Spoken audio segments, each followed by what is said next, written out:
สวัสดีตอนนี้เราอยู่กับซุปเปอร์สตาร์น้อยก็คือทางนั้นเอกลักษณ์วิเดกุลหรือว่าไทเกอร์เนาะทำมาร่วมกันเนาะกับที่ว่าเพิ่นกลายเป็นนักเตะของ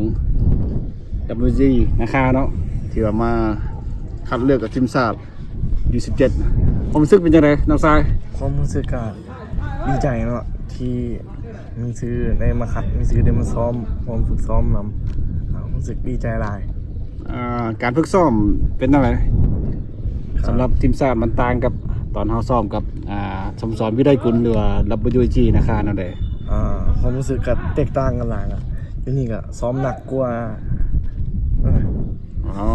แล้วในกีฬา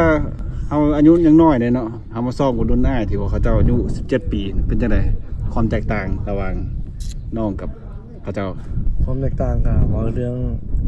แหงว่าเรื่องความคิดว่าเรื่องอย่างแตกต่างกันหลายสู้รุ่นอ้ายอย่างไรแต่พยายามสู้แต่น้องได้อย่างใดจากรุ่นอ้ายนี่ก็ได้ความรู้ใหม่ๆจากรุ่นอ้ายได้ประสบการณ์โอเคการที่เรามาเก็บตัวกับทีมชาติเรามากินนอนเป็นจังไดเราต้องมีระเบียบวินัยแนวใดแน่นะการกินก็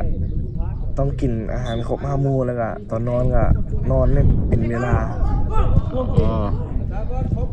สำหรับเป้าหมายของน้องเนี่ยสำหรับการมาคัดเลือกทีมชาติซุนี่นี่อยากได้ประสบการณ์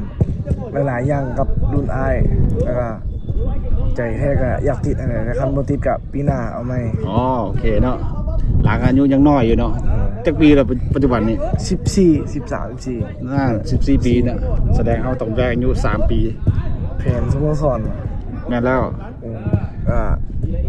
มีโปรตุเกสแล้วมีคันอยู่มาดริดรายการโปรตุเกสเหมือนไปป้องกันแซมเลยเนาะปีกายเขาได้แซมเนาะรายการมาดริดเนี่ยเป็นรายการนี้รายการมาดริดเป็นรายการที่คัดแต่ทีมติงแต่ละประเทศแต่ละเมืองมาเข้าร่วมแล้วก็ฝากเนาะผู้ชมเนาะติดตามสโมสร WG นะคะหรือสโมสรวิไลกุลเนาะที่ว่าเป็นปัจจุบันก็ฝึกซ้อมอย่างหนักเนาะเขียนเป็นรายการอยู่ต่างประเทศโดยเฉพาะเป็นรายการชิงแชมป์โลกนะบาซันซะเนาะเป็นรายการอยู่ที่โปรตุเกสที่ว่าได้แชมป์มาปีกายนี่เนาะสุดท้ายให้น้องฝากขอบใจแฟนบอลที่ติดตามน้องเนี่ยสุดท้ายนี่ก็ขอขอบใจแฟนบอลที่ติดตามแล้วก็ชื่อส้มเสียเขาเนี่ยชื่อส้มเสียช่วยให้กำลังใจให้เขาช่วยให้กำลังใจเขาเด้อโอเค